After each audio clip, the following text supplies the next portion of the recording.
On est en 2007, vous avez découvert le catch depuis quelques temps et le champion intercontinental de l'époque, un certain Umaga, vous terrifie complètement. Raw est à ce moment-là diffusé en direct de l'Italie, à quelques kilomètres de chez vous, et alors que Vince McMahon annonce que Umaga est prêt à défendre sa ceinture contre n'importe quelle personne dans les vestiaires, mais qu'aucun catcheur ne veut se frotter au monstre samoan, le président va trouver une alternative très originale. Vince modifie alors sa proposition. Ce n'est pas un catcheur qui va affronter Umaga, puisque visiblement il n'y a aucun volontaire, mais l'adversaire du champion ce soir sera un membre du public présent sur place et donc n'importe quelle personne dans l'arène peut repartir avec le titre intercontinental. McMahon regarde alors autour de lui dans le public et pendant ce temps, à quelques mètres au premier rang, un homme en chemise marron sait ce qui l'attend, il est prêt depuis des semaines, c'est son heure de gloire. Il y a quelque temps, il a reçu un appel d'une personne lui demandant s'il savait parler italien et si ce n'était pas le cas à l'époque, il a tout de même dit oui et a passé son temps depuis à essayer d'apprendre quelques phrases dans cette langue. Stressé mais prêt à ce qui l'attend, il n'a pas le temps de réfléchir qu'il est sélectionné par Vince McMahon pour monter sur le ring et aller affronter Umaga. L'homme se présente, il s'appelle Santino Marella, il est ici chez lui et il est ovationné par la foule qui rêve de voir l'un des leurs avoir une chance au titre et c'est exactement ce qui est en train de se passer. Un arbitre arrive, la cloche sonne et Santino Marella va alors vivre le rêve de tout fan, monter sur un ring de la WWE. Face à face avec un véritable buffle et malgré une condition physique très respectable et un début de match surprenant, Santino se fait détruire pendant de nombreuses minutes par le bulldozer samoan dans ce match qui est maintenant un match sans disqualification. Si on pense logiquement que cette stipulation va désavantager Santino qui est passé à tabac pendant de longues minutes, celui-ci est soudainement sauvé par l'arrivée de Bobby Lashley qui enchaîne Umaga de coups de chaise avant de lui porter un énorme spear et de placer le corps de Santino Marella sur celui du champion.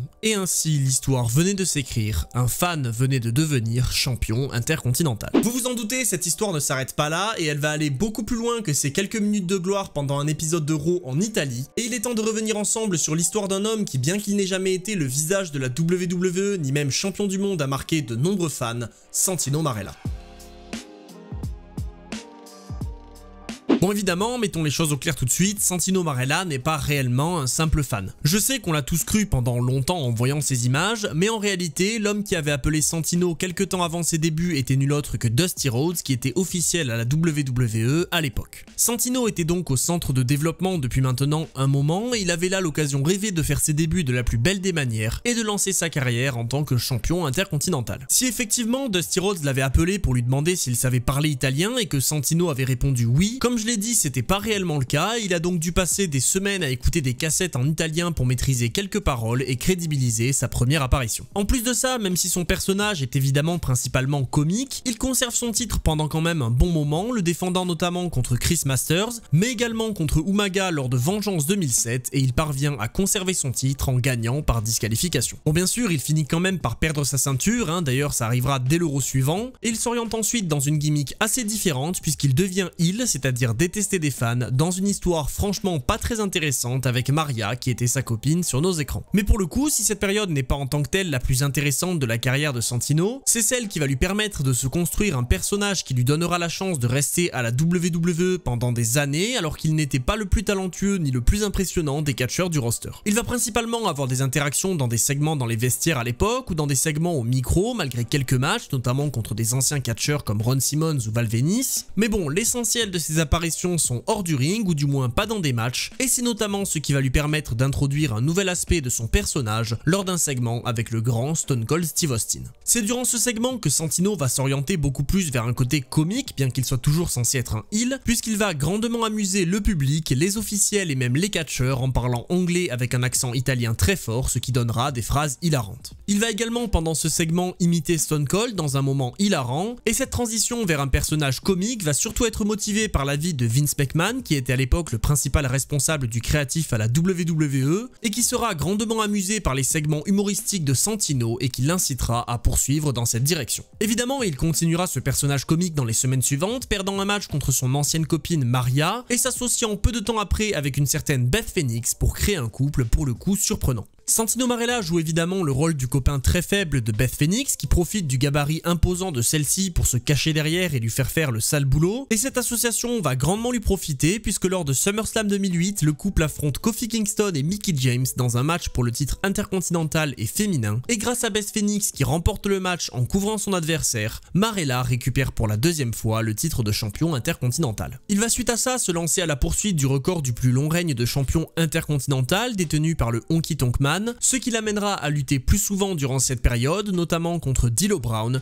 qui avait fait son retour, chose que j'avais complètement oubliée, mais également face à Batista, Shelton Benjamin ou encore bien sûr le grand Snitsky. C'est d'ailleurs le dream match de beaucoup d'entre nous, moi y compris, je porte pas son t-shirt pour rien, mais je vais pas vous le spoil parce que je vais pas vous gâcher ce plaisir, sachez juste que le match existe et je vous invite vraiment à aller le regarder parce que c'est un 5 étoiles garanti. On arrive donc à Cyber Sunday 2008, Santino Marella doit défendre son titre de champion intercontinental alors qu'il n'est champion que depuis 2 mois, et qui de mieux comme adversaire pour confirmer qu'il est le plus grand champion intercontinental de l'histoire que le détenteur du record du plus long règne, le Honky Tonk Man. Bon, finalement le match ne durera pas longtemps puisque Marella perdra par disqualification suite à l'intervention de Beth Phoenix, mais il conservera donc quand même le titre pour continuer son très long règne. Oui, alors en fait oubliez ce que je viens de dire sur le long règne, en réalité 2 semaines plus tard, après nous avoir offert un magnifique match contre Glam-Ass, aka Charlie Haas, parce que le boss à l'époque il nous sortait chaque semaine une gimmick à la con et c'était hilarant, Santino Marella perd le titre au profit de William Regal et redevient alors plus un personnage hors du ring qu'un catcheur très actif. Alors bien sûr il continue à avoir des matchs, que ce soit en house show ou à la télé, en grande majorité en équipe avec Beth Phoenix qui est à l'époque toujours championne et qui ne perdra son titre que lors du Royal Rumble, événement qui lui aussi aura une très grande importance dans la carrière de Santino. Vous le savez, son personnage est comique, et ayant un personnage comique, c'est du coup assez compliqué de marquer l'histoire par des records positifs. Qu'il s'agisse de records de durée de règne, de série de victoires ou de nombre de titres, c'est plutôt compliqué. Alors oui, vous allez me dire que R-Truth est le mec avec le plus de titres de champion 24/7, et vous auriez raison, mais puisque le titre n'existait pas à l'époque, il fallait bien un autre moyen de marquer les esprits. C'est donc dans ce contexte que Santino Marella débarque lors du Royal Rumble, fier de lui et prêt à en découdre, mais se faisant éliminer en moins de 2 secondes, battant le record précédemment établi et régalant les fans dans ce moment hilarant. En plus de ça, là où on voit que Santino est très talentueux et surtout très intelligent, c'est qu'à l'époque il devait juste participer au Royal Rumble et ne pas durer très longtemps, mais intelligemment, en vue de marquer l'histoire et de laisser sa trace, Santino avait demandé s'il était possible de battre le record de l'élimination la plus rapide, ce que les officiels ont fini par accepter, et encore aujourd'hui on se souvient quasiment tous de ce moment. Avec tous ces segments comiques, et puisqu'il n'était désormais utilisé que pour ça, Santino s'attire les faveurs de la foule en nous régalant chaque semaine de ses conneries comme le désormais célèbre John Cena, ou encore la fois où il avait appelé Rey Mysterio Rey Mysterio. Santino a parlé de tout ça dans son interview avec Chris Van Vliet, que je vous conseille vivement, et en réalité il s'amusait énormément à essayer de faire craquer ses collègues à l'écran en écorchant leur nom ou en trollant pour les faire sortir de leur personnage. Puisque tous ces moments amusent grandement le public, la WWE et Santino décident de mettre les bouchées doubles, et c'est dans ce contexte que Santino Marella va commencer à vouloir participer à WrestleMania 25. Il tente d'abord d'intégrer le Money in the Bank match, mais se fait détruire par Mark Henry durant un épisode de la ECW, pardon Ishtu et Ajus pour le spoil, mais il tente ensuite d'obtenir une place dans un match beaucoup moins prestigieux, puisqu'il affronte Mickie James pour une place dans la Battle Royale Miss WrestleMania. Alors bon, pourquoi pas, en plus Santino se donne un handicap puisqu'il demande à avoir un bras attaché dans le dos, mais malheureusement pour lui, ce qu'il pensait être un match facilement gagnable va se trouver être tout l'inverse, puisqu'il perd et n'arrive donc pas à se qualifier pour la Battle Royale. Il lâche pas pour autant l'affaire, et il tente la semaine suivante de convaincre tout le monde qu'il mérite sa place, mais malheureusement il ne sera toujours pas accepté, et il allait donc être l'heure d'introduire l'un des personnages les plus hallucinants jamais créés par la WWE lors de WrestleMania. On arrive à WrestleMania 25, la Battle Royale Miss WrestleMania commence, et si on voit des catcheuses qu'on a l'habitude de voir, on voit surtout au milieu de tout ce monde une personne qu'on n'a absolument jamais vue. Son nom et même sa présence ne sont absolument pas mentionnés par les commentateurs, mais alors qu'il ne reste dans le ring plus que Beth Phoenix, Melina et cette inconnue, celle-ci se jette sur Beth Phoenix pour l'éliminer et remporter la Battle Royale. Bon évidemment, vous l'avez tous reconnu, mais ce n'est pas réellement qui vous pensez, puisque suite à sa victoire, la gagnante de Miss WrestleMania va se présenter, et on découvre alors Santina Marella, la jumelle de Santino. Ce personnage deviendra récurrent à la WWE, apparaissant comme jumeau de Santino dans des segments dans les vestiaires, mais également dans des matchs, notamment contre Beth Phoenix, alors que Santino, lui, affrontera le Great Khali à plusieurs reprises à ce moment-là. Il faut savoir que le Great Khali à l'époque voulait choper la sœur jumelle de Santino, chose à laquelle celui-ci s'opposait pour des raisons assez évidentes, ce qui mènera à ce segment absolument lunaire lors de Backlash.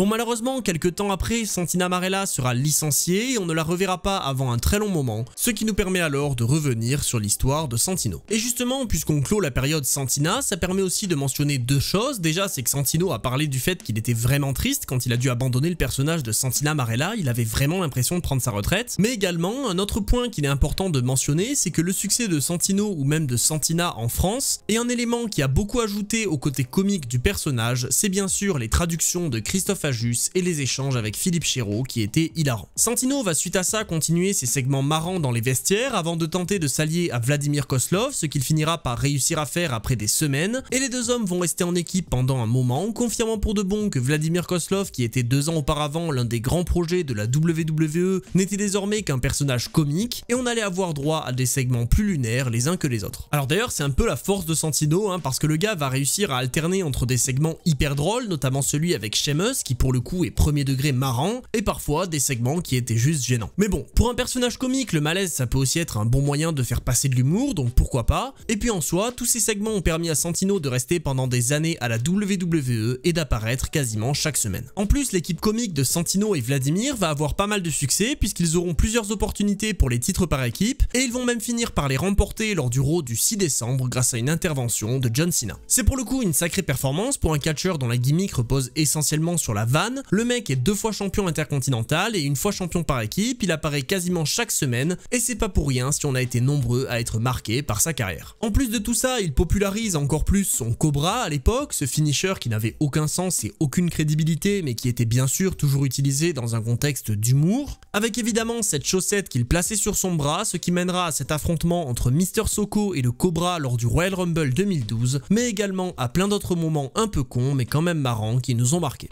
En réalité, le Cobra a été inventé un petit peu par hasard, puisqu'alors qu'il était au Japon, un ami de son coach s'amusait à utiliser sa main comme marionnette, ce que Santino trouvait un petit peu bizarre à la base, mais finalement, comme c'était quand même assez marrant, il a décidé de s'en inspirer pour en faire une prise dans laquelle il frapperait son adversaire avec le bout de ses doigts. Évidemment, à la base, il n'imaginait pas du tout que ça allait devenir aussi populaire, mais dès ses premières utilisations en live event, c'est-à-dire les shows non télévisés, le public a adoré le mouvement et l'a trouvé très drôle, à tel point que le succès du Cobra en live event a atteint les oreilles de Vince McMahon dans les vestiaires, qui a directement demandé à Santino d'utiliser le mouvement à la télé. Et d'ailleurs, puisqu'on a parlé de Royal Rumble, malgré son personnage humoristique, Santino a quand même droit à de bonnes réactions de la foule, notamment lorsqu'en 2011 il est le dernier survivant du match face à Alberto Del Rio, et on a là vraiment un grand moment pour lui parce qu'on sent que le public est vraiment à fond derrière et je vous conseille vraiment d'aller le revoir. Alors oui, bien sûr, il perd le match, mais c'est aussi ça qui était bien avec Santino. Le mec était marrant et divertissant, donc bien sûr, à force, le public a fini par l'apprécier et par se ranger derrière lui, et mine de rien, pour l'homme derrière le personnage, ça devait être absolument incroyable à vivre. Il continuera quelque temps son association avec Kozlov jusqu'au licenciement de celui-ci avant de revenir en solo, et il continuera à divertir les fans de différentes manières, mais également de recevoir leur soutien, notamment lors de l'Elimination Chamber où il est une fois de plus le dernier participant, et où il est plus proche que jamais de remporter un titre majeur. Vraiment, c'est un moment que je vous conseille encore une fois parce que la foule qui à la base est pas extrêmement active se met à exploser en voyant que Santino est proche de gagner le titre, et il a même reconnu lui-même qu'il pensait que la WWE allait changer le scénario et lui donner la victoire au vu de sa popularité. Bon, finalement ça n'arrivera jamais évidemment, mais imaginez quand même si à l'époque Santino Marella avait été champion du monde, la dinguerie que ça aurait été. Peu de temps après, bien qu'il ait évidemment échoué dans sa tête à un titre mondial, Santino remporte quand même le titre des États-Unis et le défend pendant de nombreux mois, confirmant une fois de plus qu'en tant que personnage comique, il pouvait quand même avoir du succès. Alors oui, il n'est pas dans des grandes rivalités ou dans des histoires hyper intéressantes, mais encore une fois, il est là quasiment chaque semaine, que ce soit dans des segments marrants ou même dans des matchs qui se font de plus en plus nombreux à cette époque-là, et il est un catcheur apprécié du milieu de cartes. Il finira tout de même par perdre son titre contre Cesaro et deviendra à l'époque un grand habitué des pré-shows des différents pay-per-view, chose à laquelle son personnage correspondait parfaitement puisqu'il pouvait servir à chauffer le public, et il formera suite à ça pendant quelques temps une équipe avec Zack Ryder. Santino Marella se fera ensuite de moins en moins présent aux écrans, apparaissant de temps en temps du côté de Superstars et de Main Event,